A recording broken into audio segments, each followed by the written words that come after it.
Welcome, everybody, to the Detecting History podcast mini-series, The Detectorists on The Detectorists. And we are on season 1, episode 2. And I have my wonderful co-host, Carl, mental detector, with me. How are you doing, Carl, this week? I'm very well, thank you. How are you, Katie? I'm doing good. I'm excited to go through episode 2. I really enjoyed last week with Ellie. Yes, it was fun. And this week, our guest is Detectorosst. So we've got Ross here with us this week to help guide us through the episode. How are you doing, buddy? Good, thank you very much. Not too bad. Got my guiding hat on. Yay! I have no hat on. For those who can't see him, he isn't actually wearing a hat. No. Yeah, it's totally lying to you, folks. Isn't it? Exactly. So did you enjoy, first of all, Ross, did you enjoy episode 1 when you watched it? And what's your history with the Detectorists? Have you ever watched all of the seasons before? Or is this your first time watching? Or is this your first time watching now as a Detectorist yourself? It is probably I think it's the first time properly watching as a Detectorist. I know everyone says, "Oh, I've watched it 100 times." It's not an exaggeration. It's probably 5-6 times completely through that I've watched them all. I tend to be one of those people who gets the DVD box sets for Christmas and things like that, or ask for it. So then when I get them, even though it's on Netflix and I've seen it as it came out on BBC, and then I watch it when it comes out on Netflix or iPlayer, and then I get the DVD box set. And because someone's bought it for me, I have this obligation to watch it again on the DVD. So there's that, and then it's again on Netflix. And so yeah, probably whatever I said then, 5 or 6 times. And now as a Detectorist, this is probably I partially watched it, and then I'm now doing it again for this podcast. It's funny you say that, because on the last episode I was saying that the Detectorists I got as a box set for Christmas a few years ago, and it's the one box set that I religiously keep out, and no matter what streaming service it's on, I will watch it on DVD. Yeah. I feel like you're cheating whoever bought it for you, or if you bought it yourself, the money you spent, even though it's like watching a film that comes on Film 4 or Channel 4 one evening, even though it feels more special that it's on TV and you can watch it now, even though you've got it already. It's yeah, it's a weird one of those weird. Yeah. There you go. Films. Common ground already between you two. I haven't got it. I feel left out. I'm going to put it on my Christmas list. So I need the box set, please. So this episode, so season 1, episode 2, first was on TV on BBC4 on the 9th of October 2014. So we're saying that's a good 9 years ago that this premiered. And so we launch into episode 2, which has the title Mole. So it's a beautiful sunny day again, and both Lance and Andy are detecting on the pasture field. So this is back on the bishop's permission that they've got, I think. And Lance is again asking Andy what he's got. So this is similar to the first episode. Yeah. And Andy looks down and he tells him he's found a Matchbox car. So a Chevrolet Corvette. Yeah. Although it's a slightly better first find than in episode 1. Yeah, it's getting a little bit better. Yes, they're honing in. But I thought this was brilliant because he was like, how on earth does this get in the middle of a field in Essex? And I was like, that's something we all ask. And that's been a theme on the main episodes of the podcast when people talk about the weird and wonderful things they've found, or the frustrating like can of Red Bull, sit like a foot down in the middle of a field, nowhere near anything. Yeah. Oh, we all do that, don't we? And go, how did that get there? Yes, absolutely. I think it's probably just a couple of kids. It's nice. I think there's a bit of a metaphorical thing where you've got these 2 children playing with these cars in a field at one point. Obviously, not far gone in history because it's a modern car, but 2 kids playing together, and then 2 Detectorists out playing together in the field as well. Yeah, quite nice. Yeah. No, you're right. And then Lance asks Andy if he heard about Bob Cromer, who's dead, and he got got by the lightning. So Andy's mega shocked. It's like, how did it happen? And then Lance explains, well, you know why? And then explains that the best finds always appear right before a thunderstorm. and then you get sucked into digging out that best find or the best signal. The storm's coming upon you, and then it's too late. And apparently they all died running, because they're obviously running from the storm. There's 3 of them, I think. Yeah, Greg Peters and Janet Horswell were the other 2. Yeah. Oh, there you go. And it took me back to a couple of months ago. Do you remember when we had quite a few storms just at the end of the summer, the hot season, and I myself was in the middle of a field by a big tree, and I had my headphones on, and I heard like this mad noise, and I was like, what is that? And I took my headphones off, and just as I did that, there was another clap of thunder and lightning, and it was coming towards me. And I did the same thing. I pegged it into the woods, because I thought I'd be safer in the woods than out in the middle of this field. Then I had to sort of do about 1.5 kilometers walk in torrential rain, and then hope I didn't get zapped by anything. It's a place you're not supposed to go, isn't it, under a tree? But it just feels like it. Yeah. Well, it was in the woods or Widowmakers, as they're known. Yeah. I thought I had a better chance in the woods, and I was fine anyway, so it's fine. And then, of course, Lance gets signal, and then he pulls out something, and Andy's like, what you got? And he's found a Pontiac Firebird. So that's the second car, isn't it, as you're alluding to, Ross? These 2 kids would have been playing out with their cards and then lost them that day. Okay, so we move on, and they're both sat under the lunchtime tree, as I think it's called, and they're having a rest. And Lance is going on about his magical coffee, isn't he? He's obviously got some swanky coffee, but that Andy doesn't want any. And then he starts talking about getting the band back together. To which Andy is like, are we doing a band? And he's like, yeah, we're doing a band, aren't we? And then, of course, Andy asks the mistake of what the band was called. Did you get what the band was called? It's Fanny Magnet, which is John Richardson. John Richardson, you know, the guy who's on 8 out of 10 Cats Countdown. Oh, yeah. And the stand-up, his stand-up DVD was called Funny Magnet, which I quite liked the play on. Obviously, it nothing to do with this, but yeah, Funny Magnet, which is funny because of the 2 of them, not the most obvious. Yeah. I like just before that, he says about Lance does that. This is a damn fine cup of coffee, and then he goes to ask a question to Andy, and then Andy answers it Twin Peaks before he's got a chance to finish the question. And I like that this throughout every episode. Yes. Well, not every episode, but there's every time they're at that tree, they're chatting about QI and they just seem to University Challenge, yeah. And they just read each other's. They know what they're going to say. I don't know if that's because I know obviously Lance repeats things. Because he did that in episode 1 about Maggie being the battle axe, but there is that, just the fact that they do know what each other's going to talk about, and it's quite a nice sort of brotherhood, I suppose, nice bond of friends. Yeah, after all those years together, he can just predict that he's going to try and impress him. I actually found the Twin Peaks clip yesterday on YouTube of him saying a damn fine cup of coffee. So that's a boring fact, but it's available. Oh, there you go. There you go. I'm trying to think of his name. Agent. What's his face? It's the same guy who wants the cherry pie, isn't it? Oh, I've never seen it actually. Oh, you've never seen Twin Peaks? Oh, right. Oh, okay. I won't be able to too much then. We're going to have to look it up, folks. Look it up afterwards. Right. So he's talking about the fact he's written a new song, hasn't he? And this is why he wants to get the band together. And Andy's like, okay, what's this song called? And of course, he's called it New Age Girl, hasn't he? New Age Girl. Yeah, you can see it in Andy's eyes. He's like, is this about Maggie? Lance is like, no. It's a good song, actually. I mean, obviously, we'll come to that bit later, but I quite like it. Yeah. It was not so bad, is it? It's not so bad. Appropriate title as well, because it hints at Maggie because of her crystals and Crystal Encounter. Yes, that's it. Like Yeah. It sort of like the tarot cards and stuff. Yeah, all the incense sticks and all that stuff. Yeah, absolutely.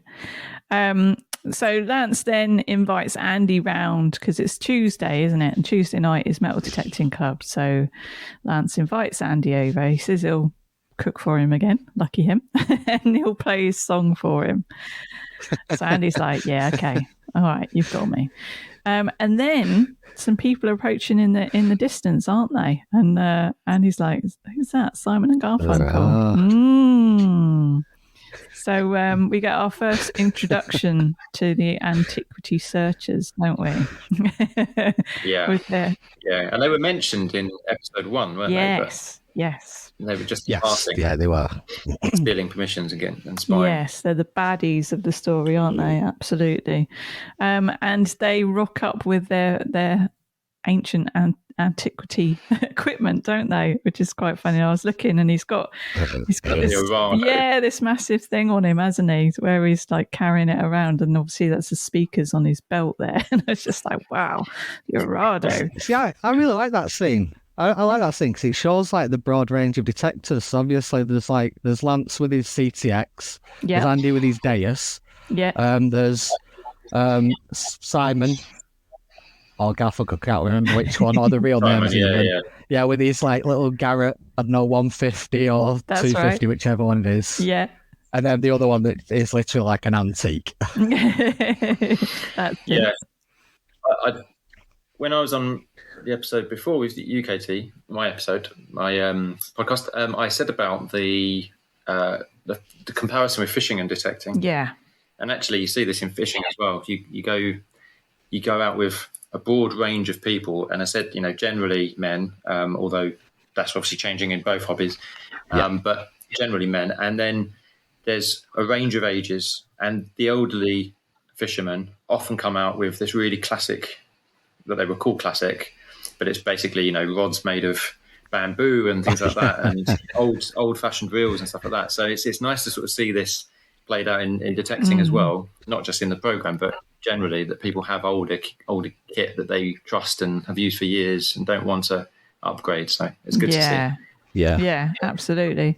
And Simon or Garfunkel, whichever one it is, we need to learn which one's which. Says about Lance's CTX Mind Lab. And he's saying, yeah, it's a good machine. And then he says, well, it's a bit flashy, doesn't he? He immediately puts him down and starts digging. And Lance bites back, doesn't he? And then Andy's like, have you got permission? No, actually, they ask. The antiquity searchers ask them both if they've got permission to be there, don't they? Which is all a bit suspicious, because we know for a fact that they don't have permission to be there. And they start going to and from. I actually think they were. I think that they were cast in the bad light, and it was actually the inverse of that, because Lance had this immediate kind of negativity towards them when they came over. He said about feeling groovy, which is obviously a mock, and they actually started quite politely, and then they started to bite back, and it was only then when they bit back, or Lance and Andy bit back, that the permission got, they questioned about the permission. So I think they had a bit of a negativity towards them because of believing they might be antiquity searchers prior to them walking over, or maybe it's just this defensiveness of permissions thing that you see. So I do. Yeah. I think that's what it probably is. Like if you get your own permission and you're so sacred about it, you don't tell anybody where it is or what you found on it. Yeah, I think there's a bit of everything in that scene. Yeah, because you don't want anyone basically nicking your permission, do you? That's what it is. I mean, I haven't got any permissions, so if I get one, I don't even want the landowner to come near it. I'm a victim. Sorry, I'm on it.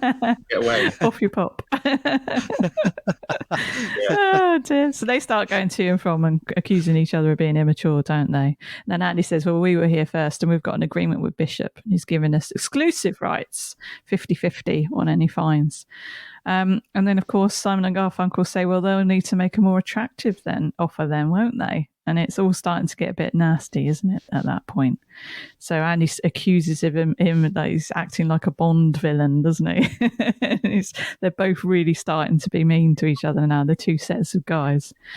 And then Simon and Garfunkel sort of has a bit of hay fever, so he obviously has to wipe his eyes.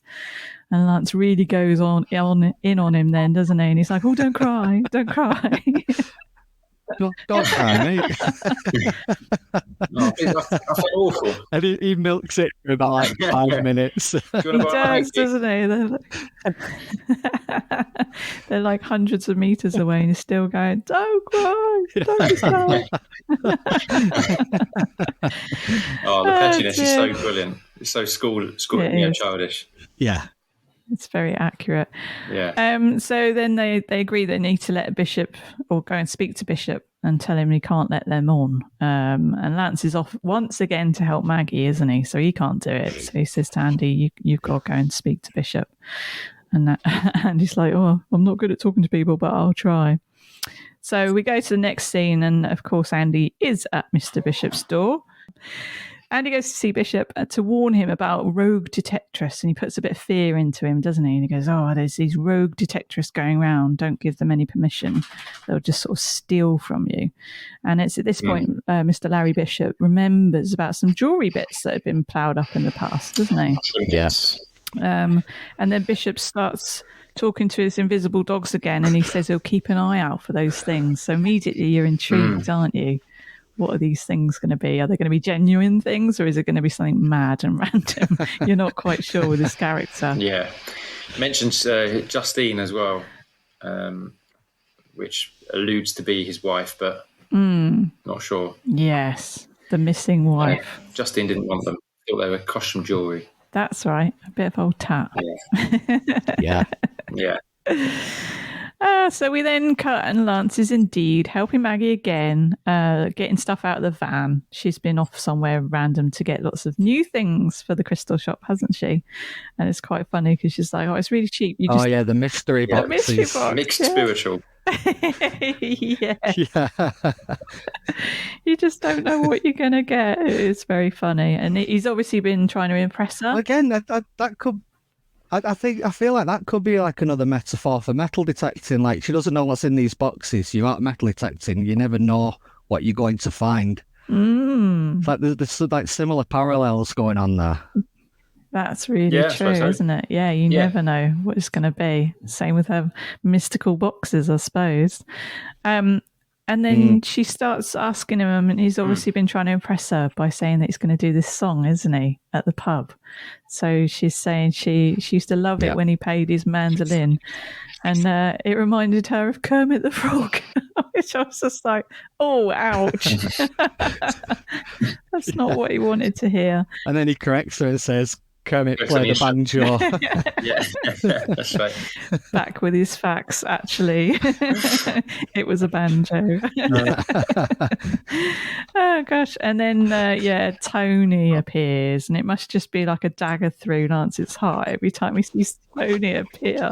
And he's all bedraggled and in a dressing gown because apparently he's got his herniated discs. So Lance is like, oh. I love Tony's character. He's like the complete odd one out through the whole series. You know, he's like just a normal person, and everyone else who does detecting and stuff obviously aren't normal. So you've got the normal guy who's just, just a guy bemused by his wife and her associated friends' hobby and everything else. Yeah, and he just smiles at him whenever he's talking, doesn't he? You can tell Tony doesn't respect Lance in any way. And then, of course, she checks in that Lance is going to take her mum to bingo.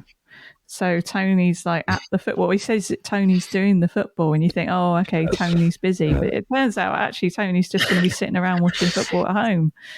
And so they're again. Yeah.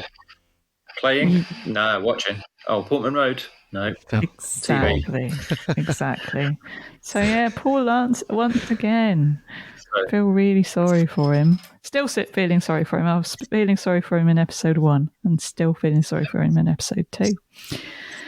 And then we cut to a really funny scene. So this is where Andy is waiting for Becky outside the school.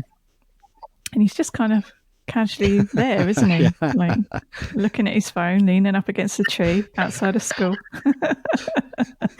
And then he gets a float. This is my favourite scene. I don't know if it's my favourite scene of the entire series or just this episode, but it's definitely so well done. It's so well written, isn't it? So the police community support officer approaches him, asking him if he's got kids in the school, doesn't he? And Andy's like, no. Yeah. He hasn't got any kids. And then the officer asks him what he's doing there. He says he's waiting for his girlfriend. And then the police officer goes, which class is she in? And then the penny drops, doesn't it?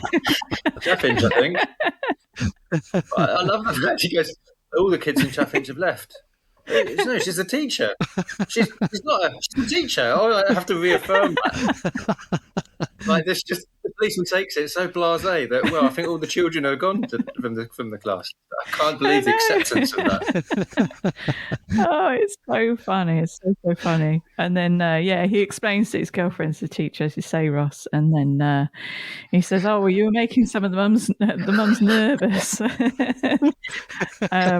So Becky luckily approaches. She's surprised. She's pleasantly surprised that Andy has taken a bit of time for her and has turned up to meet her to walk her home. To which Andy says, "Do I look like a paedophile?" And she's ever so comforting. She goes, "Well, you do have a bit of a look about you," but she reassures him it's more of a drug dealer look than a paedophile look. Yeah. And he does kind of, there's a sliding scale between whether he's at the paedophile end or the drug dealer end. He's somewhere, and one day it might be more one end than the other. So it's, up and down. Definitely could pass for both. Yeah, exactly. But he states that he feels better. I love how he just says, "Oh, that's all right then," and just so nonchalantly takes it. I think it's really quite good humour throughout everything. The mocking from his partner. Yeah, exactly. Oh dear. So they two go off and they're walking home through the park, and they're saying, she's teasing him, isn't she? Because he's obviously been talking about Lance and helping him with the band at the pub. And he's saying, Lance isn't my boyfriend, because, there's that slight element of jealousy, isn't there, from Becky and the amount of time they spend together, I think. And then he's talking about the band, and Becky at this point asks what the band was called. And he says, "Oh, I don't know."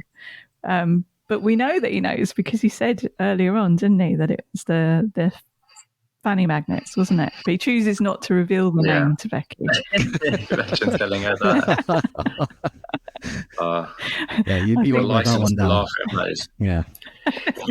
No, I don't. No, especially given what he's just been referred to as. Exactly. He doesn't want to cause any more friction with Becky with that one. So he's explaining it's in the White Horse next Thursday. And she's saying she can't come because she's got 30 stories to read and mark and all the rest of it. So unfortunately, she won't be able to go.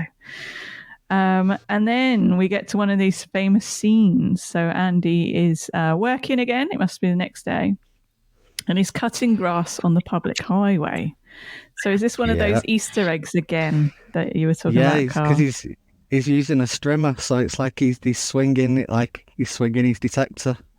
Like in the other episode 1 when is he polishing the floor or mopping? I can't remember which. Yeah, in the corridor. It's the same movements, and he finds the button, and now he's got the strimmer.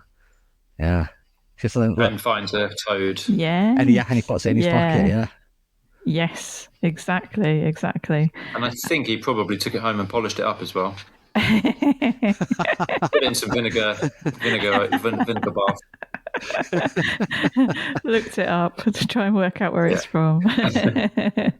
So and again at this point, and the same with the previous episode, it's at these points that Andy will then have obviously been thinking about things, and he chooses to call up Lance, doesn't he, again? And Lance is he's just crashed actually with his forklift by the looks of things, and there's a big box of Swedes all over the place. And he asked if he spoke to Bishop just to make sure he wasn't going to entertain the antiquity searchers. And Andy says he'll tell him all about it when he comes over. And then he states that he's on the A404.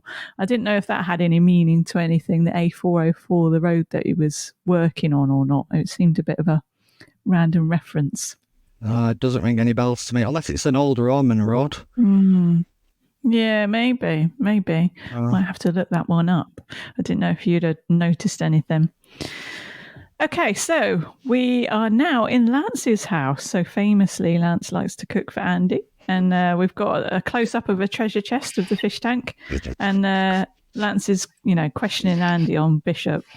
And Andy's saying that, Bishop did say he has some artifacts somewhere that had been found before. So Lance is obviously really interested in that. So he serves up his food, which is sweet surprise. The surprise being how bland it is, and it doesn't look great, does it? Oh, that is bland. Exactly. Oh, very bland. So yeah, they're talking about should they tell the club, the metal detecting club, about Bishop's Farm yet? Andy asks. So Andy always sort of wants to do the right thing and be upfront and transparent, doesn't he?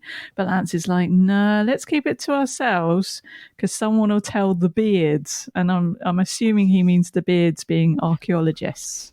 So he doesn't want people to know yet. Yeah.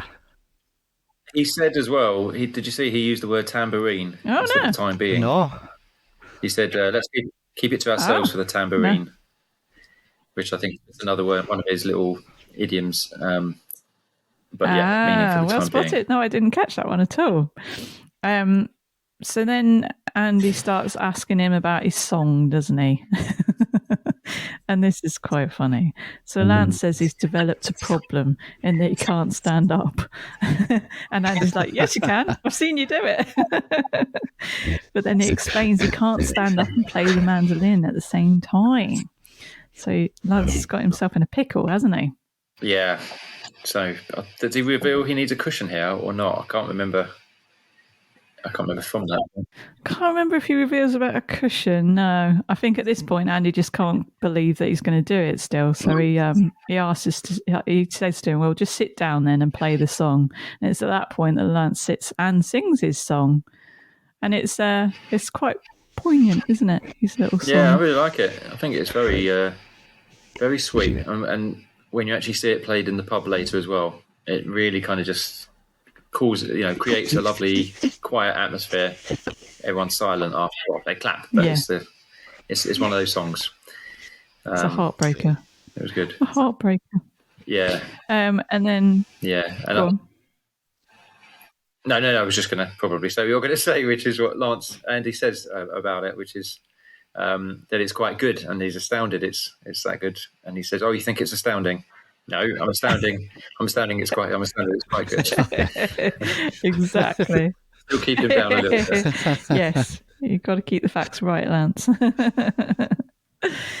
Oh gosh. So then we're back at the club, and it's that familiar scene of everyone sort of gathered around the kitchen hatch, isn't it, when everyone gets their tea and cake and stuff, and Sophie's there, and this is where we really first get introduced properly to Hugh. So Hugh is asked about his gear by Lance. So he's asking what machine he's using, and he says he's got the VK30. And Lance is saying, yeah, that's a solid detector. So again, it's another one of the detectors, isn't it, spoken about? And then Lance shouts over because he mistakenly thinks that maybe it was one of those that found a hoard. So he shouts over to Terry, and then Terry says, no, it's an XP Deus. So you hear again about another brand. So again, the first time I watched this meant nothing to me. I was like, I could be saying anything. Exactly. Yeah, same here. I didn't even think about, what the detectors they might have used. Didn't occur to me that there were different brands or anything. I mean, I would, it's an obvious thing that there would be, but, and so it's only since watching it as someone who actually uses the detector that I'm actually now curious to see if they've covered the brand over because it's product placement or if they actually are open with the brands and they have been open with it, which is good. So it's really quite interesting now seeing those little details that I hadn't considered before. Interesting. I wonder if they had to have permission to talk about each of the brands. Yeah, I don't know. That's something I'm going to have to look up. But I'm guessing if it's not just one brand and it is just all of the brands, maybe they have to cover like all the major brands and they're not receiving any kind of funding or anything from any particular brand. Maybe that's okay, I suppose. Don't know. Yeah. But they slagged off the Orado, so hopefully they're not still in business. Cause... yeah, exactly. They'll be out for blood. So Sophie's asking Lance and Andy about Bishop's place, and then Lance is like, how do you know? And she's like, why is it such a secret? Yeah, exactly. And Lance is doing his best to make sure everybody knows they're still just at the researching point and they're not actually got the permission or anything. The thing is, though, she says, oh, you've got the permission. And then Lance says, "How do you know?" And then she says to Andy, "You told me," but Andy never told her. Obviously, this is her and spying. So this is where that that spying is coming in. So I think he's kind of questioned himself then, and that's the first sort of nugget of doubt potentially, because later on he refers to not thinking he told her either. Yeah, and it's that first nugget of doubt where later on, obviously, we reveal later what happens, but. Oh, yeah. no spoilers. No spoilers. No. But yeah, it's the first point, isn't it? Where it's just like, hang on, did that really happen? So yeah, and then we hear that Lance is saying it's not secret, they're just researching it. But then Terry is talking about the Bob Cromer death, isn't he? And he's saying that, Bob ignored basic health and safety. It's day one of metal detecting school. And then Sophie asks, is there such a place? And I thought that was quite funny. Is there like a metal detecting school we all go to? The naivety. And Andy's like, no, there's definitely not a metal detecting school. And then Terry says he's proud of no fatalities in the DMDC in the last 3 years. So I was like, hang on a minute, I couldn't remember. Who died then 3 years ago? Anyway, Terry says he wants to keep it that way. There's an element.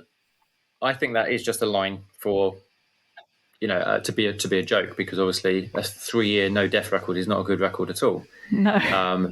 But he talks about it as if it's a proud thing to be in possession of as a record, and it reminds me there's an Alan Partridge or a Steve Coogan character from way back, where he's actually like a pool attendant or something like that, and he boringly reveals year after year, in 1982 there was no deaths, in 1983 there was 1 death, and then he just does it year by year, no deaths, no deaths, no deaths, and it reminded me of that. But there's also, I don't know if this is deliberate or not, because this came out in 2014. In 2013, the Alfred Papa Alan Partridge film came out, and his assistant, well, not assistant, the guy who worked at the hotel in the Travel Tavern, Michael the Geordie, died allegedly trying to save his life at the end on Cromer Pier. So there's 2 Cromer-related deaths in Partridge and in this. Probably nothing to do with each other at all, but it's just interesting, the choice of the word Cromer for his surname. Well spotted. Yeah, I would have never have got that in a million years. No, who knows? Who knows? So Terry then wants to talk to Lance and Andy about Bishop's mission. They say they're just researching it. They're really keeping this under wraps. And then Terry's quite enthused about that. He says you can never do too much research. He abides by the 3 R's, and he asks you, what are the 3 R's? And then everyone goes, research.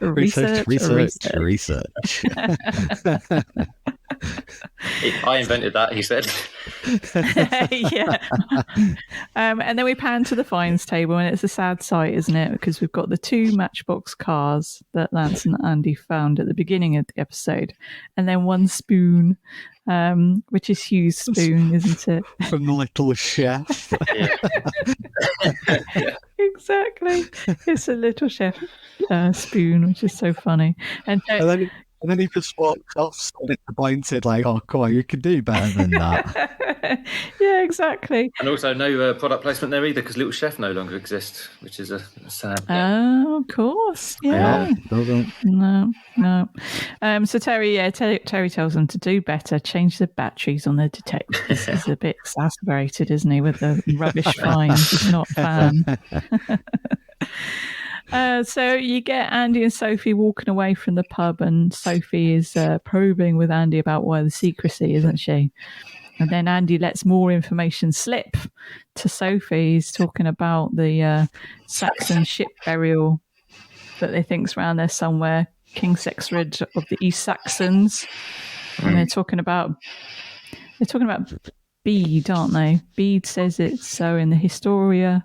I can't say that word. Ecclesiastica. Yes. That book, that one that rolls off the tongue. Yeah. So Sophie says she'll help out. She's being a mate. She's going to do some digging at her uni. That's, of course, if Lance doesn't mind, she says. So Andy's up for it.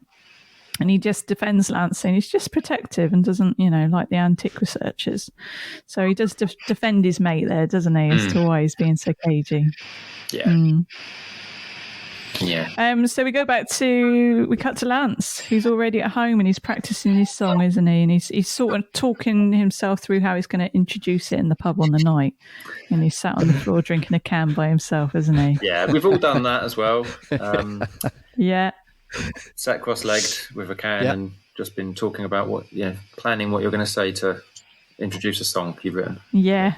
How he's talking about how his heart has been trampled and all this kind of stuff, and how you don't know what you've got until it's gone. So again, poor Lance, but he's getting ready. He's getting ready for his big night, and that's what we like to see. Even says at the end of the final version about she'll leave with the manager of Pizza Hut. So it's like so like generic and then dreamy and then specific. So we definitely know if we're any doubt that that's about Maggie now. Yeah, exactly. He's still getting that anger out, isn't he? So Andy's at home and he's telling Becky the song is actually surprisingly good, and Becky's probing him, isn't she, on the lyrics and whether it's about Maggie. She wants to know the goss. And she asks if Andy's going to sing, and he says he might do the harmony. He's well up for it at this point, isn't he? Yeah. I just love how she bursts laughing every time he says anything. Yeah. I really like their relationship. All shit about fancying Fiona Bruce in episode 1, and the way she just kind of, there's that kind of just mocking of each other, but just they take it, and there's no kind of real grudges either. She goes to the pub in episode 1, he goes to the pub with Lance in episode 1, and she says, it'd be quite nice on Saturday night to go to the pub at the corner of my road with a couple of dicks. But she doesn't kind of hold a grudge. She just kind of, he apologizes and then she's okay again, and it's a very calm, nice relationship. Yeah.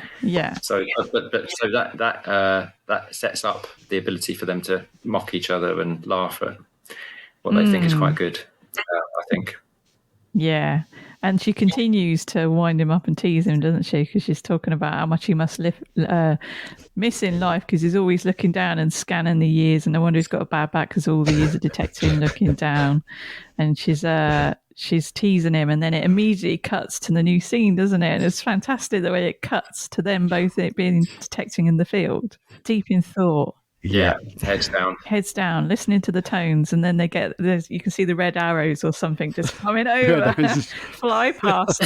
So loud as well. It's so good. So funny. Like you put your headphones on and you're in your own little world. Like whatever's going on over there just doesn't exist. Yeah, does not exist. So yeah, they get a fly past about 10 foot above them. He's coming towards them, and she sees it, and she's like, "Oh wow!" And then Andy spots her coming and has to lob a stone at Lance to get him out of his sort of trance of detecting, to say, "Oi, Sophie's coming."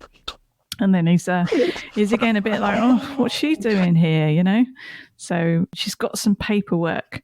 So she's there to tell them both about, what she's found. But she's like, "Oh, did you organise that for me?" And she's trying to have a bit of a joke, and they're still completely unaware what she's talking about. They're like, "What are you on about?" They just don't know that the fly past has happened. So yeah, I really enjoyed that scene. It's funny. They've both found a bunch of nails. So she's like, "What have you found?" They've both found pretty new copper nails, haven't they? And it's a bit like, "Oh, that's a bit weird. Where are they coming from?" Yeah. But Sophie's done some research, and she doesn't think that he's buried there at all, does she? She's saying from her research, she thinks Sexred and his brothers went to fight the West Saxons, and they were slain in Wessex. So this is where Lance starts arguing his case, doesn't he? And he said, no. Well, yeah, that happened, but his body would have been brought back here. And she's like, impossible. Everybody died. And Lance is like, no. Some of them would have survived and brought him back and the treasure back. So they're having a bit of to and from, aren't they? When suddenly Lance notices something in the grass ahead of them. And he takes out his binoculars to have a look, and all you can see is the top of the hair of Simon and Garfunkel, can't you? Like a grey shrub. They're there. But before that, actually, it was really funny. And I hadn't thought about Charlie from Casualty for a very long time. I love that. Just the completely random personality. And again, this is also quite Partridgean as well. Like, I've got everything about a partridge, and there's a couple of lots and lots of mentions of like random people that have been put into a situation. So, for instance, this is not an example from that, but it would be like, oh, I met Gloria Hunniford at an opening of Shoe Zone or something completely like off the wall. Why on earth would Gloria Hunniford be doing anything to do with Shoe Zone? But then, so like this program about, this Saxon King by Charlie from Casualty. It's just so random. It's just brilliant. It is. It's brilliant, isn't it? So it's just like, why are you so certain? It's because of Charlie from Casualty and this documentary. And then that's at the point. You saw a documentary. That's at the point that Lance sees something weird happening in the bushes further down in the field. So he gets out his binoculars and sees Simon and Garfunkel in the long grass. To which they both immediately start teasing them again, don't they? And they're like, "Morning, ladies. Are you having a cuddle?" And they're like, "Oh, we're not doing anything. We're not doing anything." And they stand up, and then you hear a bit of a rattle, and then Lance is like, "Hang on a minute, what's this?" And he finds all these nails at their feet, don't they? So they've obviously been going around and sabotaging the boys' dig on that day by lobbing a load of nails about. Poor play, poor sport. So then Lance starts to pretend phone the police, doesn't he? Saying he's found a couple canoodling. Look like Simon and Garfunkel. That's it, Mrs. Robinson. That's it. So they're like, "We know you're not actually on the phone," but he continues and he does it very well. So they just sort of put their heads down and wander off, don't they? And then you suddenly hear the booming voice of Bishop, who's approaching.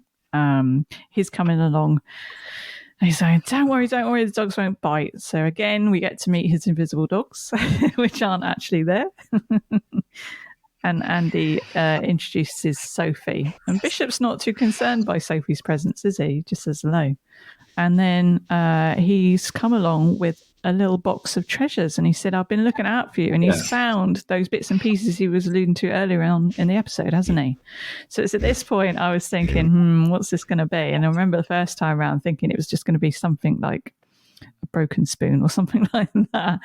But you get a glint, don't you? And there's nothing mistaking what would be Saxon gold and garnet gems and things in there. Yeah. It was a sword pommel, a clasp, and then it just nondescript bejeweled metal objects on the BBC script. But See, I've always wondered what was actually in there, because all I remember seeing was like the rectangular garnet and gold cross thing, but I couldn't make out what it was, and I couldn't see the other things that were in there. But you can instantly tell that it's something nice. It's some nice treasure. Yeah. And then he walks off saying, "Oh, culturally significant treasure as well." Yeah. Yeah, and then he walks off saying, "What do you think it's made of? A bit of brass?"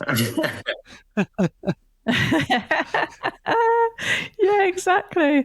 And Lance is like, yeah, it's probably a bit of brass, because he doesn't want him to know it's treasure. And you can see Sophie off at the sides, like she's desperate, isn't she, to say something? But Lance is like, no, yeah. And he tries to give it to Lance, doesn't he? And he's like, no, you keep that. So then Bishop's wanders off. And then it's at that point they're all traipsing across the field after Lance. And Andy's saying, because Andy always wants to be transparent, wants to do the right thing. And he's like, we should tell him it's gold. And then Sophie's saying they've got a responsibility to report it. So Lance is like, he's not having any of it, is he? Yeah, old man Adam found it 40 years ago. So, yeah. I completely agree, though. It's not his responsibility. Yeah. I don't know why the others gave him such a hard time for it. No, it does bring up the whole, a really good argument about, the seriousness of reporting your finds to the FLO. Well, yeah, I agree. If someone else found it, it's up to them to report it. Especially 40 years later. And then Lance says, Lance says as soon as we find something, then we'll report it. That's right. Yeah. So he says exactly that. He's not being shady. That's nothing to do with them. They're going to find the actual treasure and then they'll report it and do it all properly. So, yeah. He's happy with that. And that seems to settle Sophie and Andy as well. They're happy with that too. So, yeah. He sets 2, doesn't he? Much like the first episode, Lance has sort of jogged on to where he wants to start digging again, gets a signal immediately again, and they're both watching, thinking, "Oh, crumbs! Has he done it? Has he done it?" And then, he digs up whatever signal it is, and then he finds a lovely Ford Mustang car, and that's how they wrap up the episode, isn't it? Once again, it goes full loop again, back to the start. Exactly.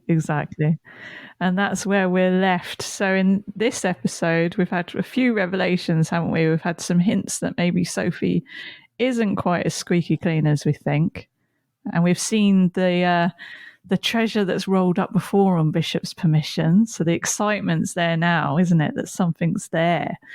And also we can't wait to see Lance's performance of his song.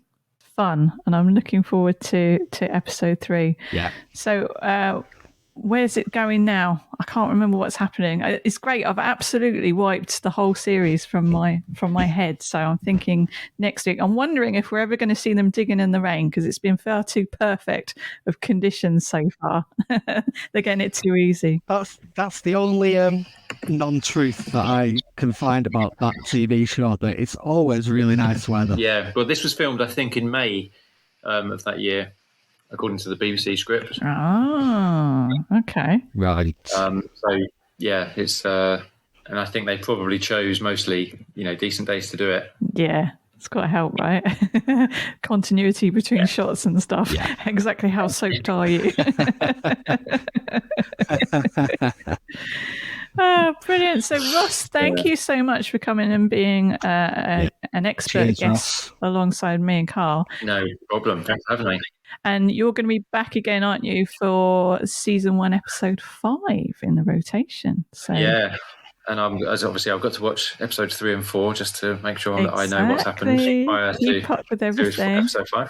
Yeah, and then next week we've got episode 3, and we will have Emma from M Love Old Stuff as well. So she'll be our 3rd guest on rotation. So you've going to have met all the crew, dear listeners. We will be here for you or with you for the next 18 episodes. There's 20 episodes in total, so I can't wait to get through it. And then we're going to have an awesome wrap-up party at the end, aren't we? Yeah, that's what I'm looking forward to. Yeah. Awesome. Thank you, Carl. Thank you, very Ross. much. And we'll catch you listeners on the next episode. Thank you.